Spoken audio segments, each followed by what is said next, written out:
네, 반갑습니다. 오늘도 하버드 비즈니스 리뷰 HBR을 다룰 예정이고요. 1985년도 아티클을 가지고 왔습니다.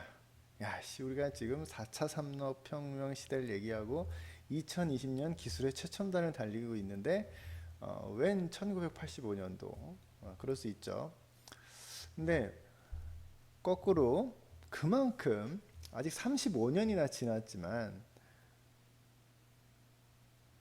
이 기술을 바라보는 정보 기술을 바라보는 그리고 그거를 어떻게 우리가 활용해야 되는지 어떻게 바라보고 어떻게 활용해야 되는지에 대한 거는 그때나 지금이나 이렇게 생각하실 수 있죠. 그 기술 자체는 발전했지만 그걸 어떻게 바라보고 어떻게 활용하느냐는 35년 전이나 지금이나 크게 다르지 않다.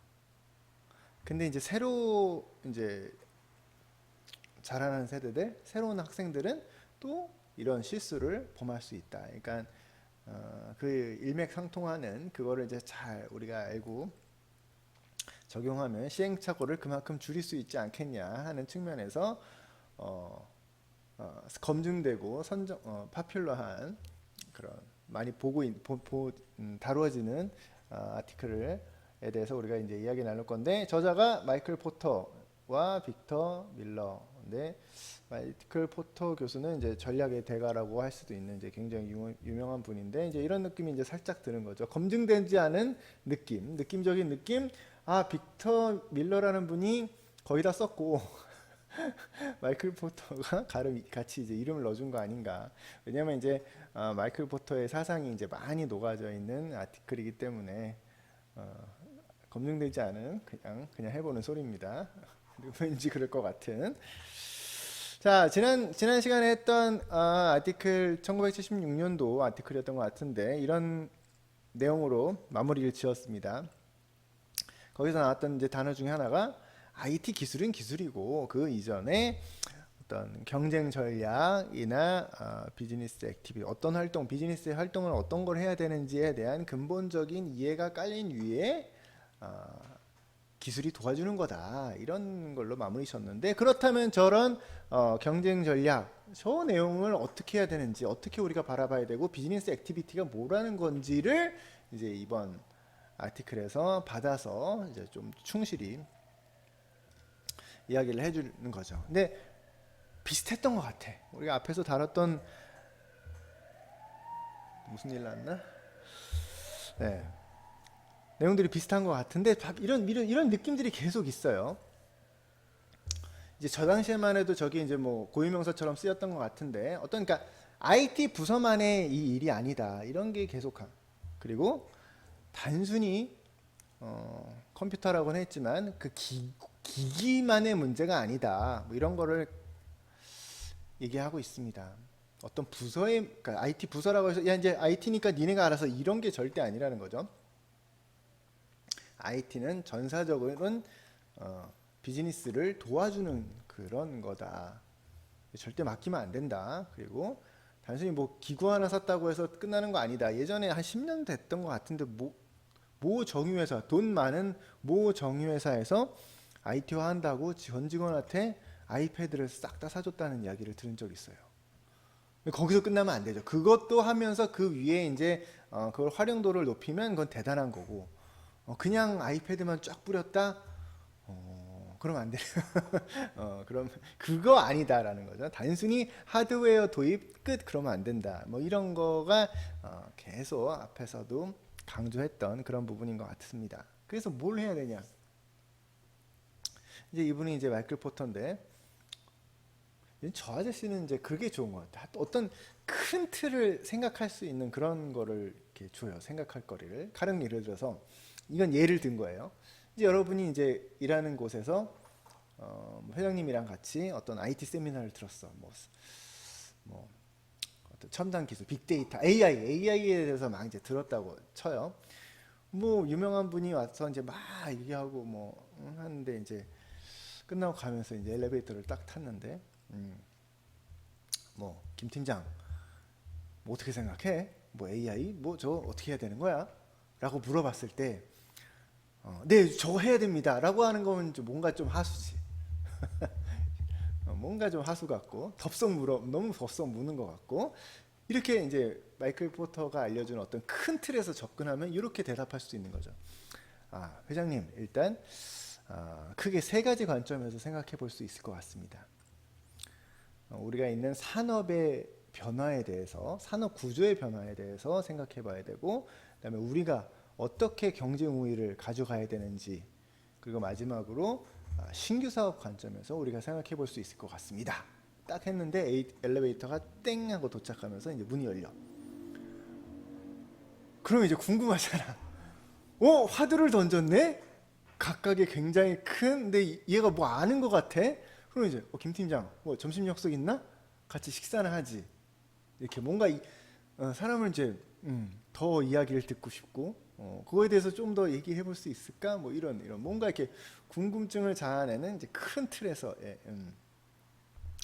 그때 이제 생각해 놓은 게 있으면 이제 차근차근 얘기하면 좋지만 아직 준비가 안 됐다.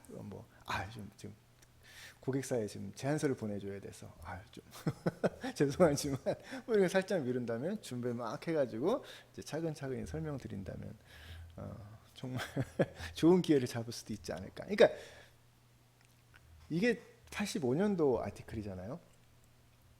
그 당시에 어떤 기술이 있었겠죠. 그 당시에 그 수준의 정보 기술을 봐도 이런 관점에서 접근. 지금 발전된 기술이 있어요. 그게 뭐 AI든 뭐 빅데이터든 뭐 IoT든 뭐든 어떤 기술이든 다시 한번 이 관점 같은 관점으로 접근해도 같은 관점인데 이게 엄청 큰 거예요. 저 기술이 활성화되면 우리 산업의 구조는 어떻게 바뀌지? 우리 회사에는 계속해서 경쟁 우위를 가져가려면 어떻게 해야 되지? 이걸 이용해서 신규 사업을 한다면 어떤 걸 활용할 수 있지? 틀린 게 뭐가 있겠어요? 그래서 그러니까 그거를 나눠서 접근할 수 있는 눈을 우리는 가져가면 좋겠다. 자, 그래서 어떤 산업의 구조라 한다면 파이브 포스 모델이라 하죠. 그래서 기존의 경쟁은 어떤지, 기존의 경쟁은 어떤지, 신규 진입자는 어떻게 될지, 대체제나 이런 것들은 어떨지, 보완제나 대체제가 어떨지, 공급자의 교섭력은 어떨지, 구매자의 교섭력은 어떨지, 이런 측면에서 전체적으로 한번 볼 수가 있을 것이고요.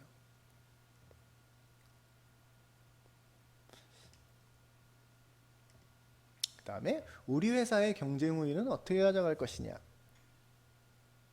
큰 틀에서 봤을 때 이런 그림을 놓고 크게 두 가지로 나눠줬어요. 마이클 포터 교수가. 지원 측면에서의 활동, 그 다음에 본업, 우리가 실제 하는 일에 관련된 활동들. 아까 비즈니스 액티비티라는 거 얘기했었죠. 그 액티비티인 거죠. 그 비즈니스 액티비티는 크게 이렇게 두 개로 나눠주고 그거를 또 이렇게 나눠볼 수가 있을 것이다. 이거의 이름은 가치사슬, 밸류 체인이라고 한다.